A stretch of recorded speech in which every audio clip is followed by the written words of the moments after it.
¿Cómo le va, señor concejal? Gustavo Mandará, buen día, Aníbal Lazaro lo saluda. ¿Qué tal? Buen día, Aníbal, un gusto saludarte a vos y a toda la audiencia. Para nosotros también es un día muy esperado para vos, ¿no?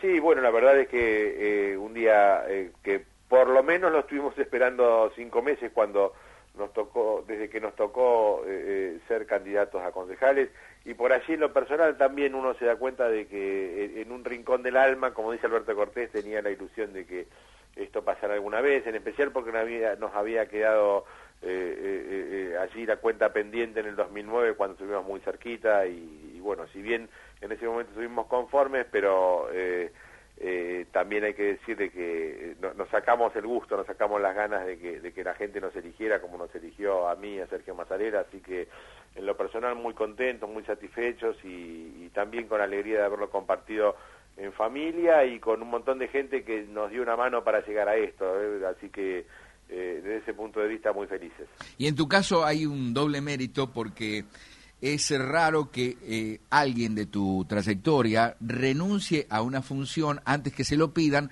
para asumir como concejal. Eso es destacable. Bueno, en el caso mío es lo que correspondía, digamos, ¿no?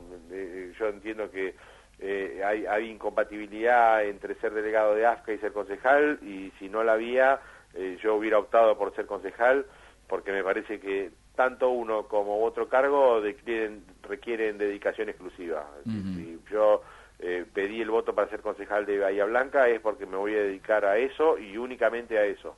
Y me parece que ser delegado de AFCA cada vez más también requiere a alguien que se dedique todo el tiempo a eso y que no tenga otras ocupaciones. Gustavo, sos concejal, pero además tenés una facilidad para analizar los temas muy importantes por tu preparación de periodista. Contame qué viste ayer desde tu óptica periodística. Olvídate que sos el concejal, cuando se elegía Mandolés y Burgos. Bueno, la verdad es que me parece que se perdió una buena oportunidad por allí de empezar con un camino en el que se busque más consenso. Yo creo que con ustedes hemos hablado a lo largo de la campaña que lo que se venía era un consejo deliberante muy plural, en el que iba a haber desde el vamos 8 bloques distintos, cada uno con sus pertenencias, con sus identidades, y me parece que a partir de esa diversidad iba a ser indispensable ejercitar el saber escucharse, el proponer, el tratar de defender las convicciones, pero también llegado el caso, si se tiene que ceder en algo para poder avanzar en pos de la ciudad,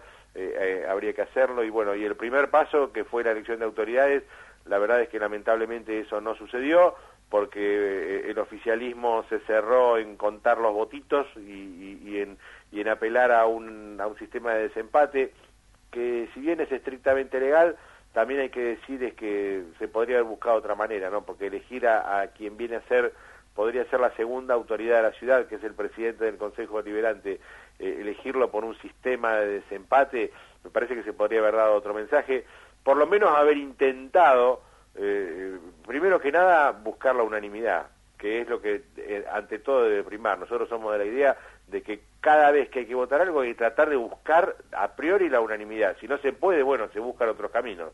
Pero acá no se buscó nada de eso. El oficialismo se cerró en que tenía los 12 votos y el desempate, al que le gustaba bien y al que no, que votara en contra, y bueno, por eso nosotros no nos quedó más remedio que votar en contra, en base también a que nosotros tenemos que responderle a quienes nos votaron, y en todo momento durante la campaña nosotros nos presentamos como un grupo que tiene una pertenencia y una identificación con el gobierno nacional, con el proyecto que encabeza la presidenta Cristina Fernández de Kirchner, pero no tiene nada que ver con esto que se entiende que es el oficialismo municipal y responde a Damaso Larraburu.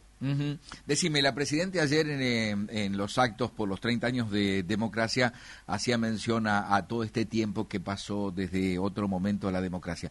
¿Cómo viviste vos el comienzo de la democracia en el 83? Eras muy chico, pero ¿dónde estabas? ¿En el peronismo, en el radicalismo? ¿Veías a Alfonsín como una figura importante?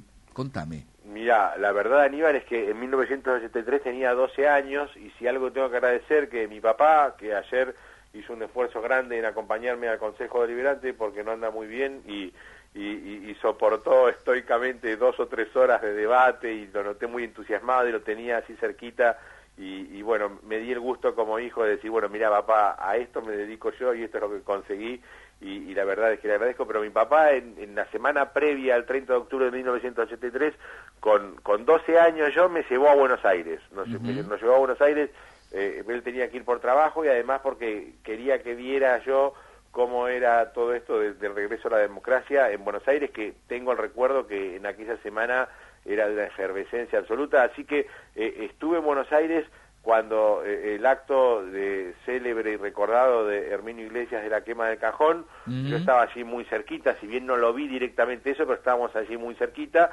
y estaba en Buenos Aires también muy cerquita del obelisco, cuando el acto de cierre de clausura de campaña de Raúl Alfonsín, y bueno, dentro de las posibilidades de lo que podíamos, la verdad es que no hacía falta andar mucho por Buenos Aires para que se viviera un clima político de una efervescencia absoluta, insisto, porque cada esquina era un comité y un lugar de debate y te llenaban de folletos y hasta no hace mucho, hasta que aguantaron porque se deterioraron por 30 años, tuve como uno de mis recuerdos personales un montón de folletos con plataformas políticas que me había traído de esa excursión por Buenos Aires en la semana previa al 30 de octubre de 1983. Ese es el primer recuerdo. Y el otro recuerdo que tengo es que también en nuestra escuela, yo en ese momento iba a 7º grado al Colegio Don Bosco, y la maestra que teníamos en ese momento organizó entre los alumnos del grado una especie de simulacro de elección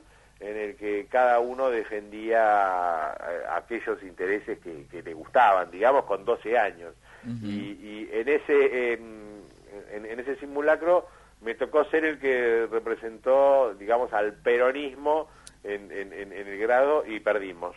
Nos ganó el alfonsinismo. O sea, que te hicieron sentir en ese momento que eras peronista y que ibas a ser peronista. No, es que yo no tengo dudas de chiquito que en mi casa, especialmente por mi papá y por mi abuelo, así como heredé la afiliación por Huracán de Parque Patricios, y muchos me preguntan ¿cómo terminaste hincha de Huracán? Bueno, también yo elegí ser peronista, soy hijo de un papá peronista y mi mamá, si bien ella no milita, es de extracción radical, pero yo siempre me sentí más inclinado al peronismo, ¿no? Mi madre, ayer también otro momento emotivo fue cuando estuvo Juan Carlos Cavirón, el primer intendente de la democracia, allí en el Consejo. Mi mamá es prima hermana de Juan Carlos Cavirón, y además es sobrina de otro histórico dirigente radical, que es Enrique Banoli, que era el secretario privado de Ricardo Balbín. Pero bueno, en esta y era locutora tu mamá en algún momento. De papá muy peronista y mamá de extracción radical, yo elegí siempre peronismo, digamos. Te decía que era locutora tu mamá en algún momento también. Mi mamá fue locutora. Una de esas hermosas voces. Hasta que nací yo. Claro, y ahí se guardó la posibilidad. Sí, hace 42 años que dejó de ser locutora. Después ha hecho algunos trabajos esporádicos, así, pero en relación de dependencia en el EU2 no trabaja ella. Cuando nací yo dejó de trabajar. Les mandamos un abrazo, son los generadores de este concejal de hoy, de este Gustavo Mandará tan exitoso. Así que les mandamos un abrazo, que tengan unas felices fiestas en paz y en compañía de los seres queridos. Bueno, Aníbal, muchas gracias por esta nota, muchas gracias por estos recuerdos, porque no siempre las notas se disparan para este lado, y bueno, un gusto poder compartirlo. Espero que le haya interesado a alguien esto y a disposición, y gracias por esta y por todas las notas que nos hacen, que nos sirven para cumplir con nuestra función. Creo que somos un combo, no somos solamente aquel que recibe las patadas cuando hace algo mal, sino también somos el que es generador de cosas importantes. Un abrazo, Gustavo. Gracias, Aníbal. Gustavo Mandará, concejal por el Frente para la Victoria en Bahía Blanca, recientemente asumido.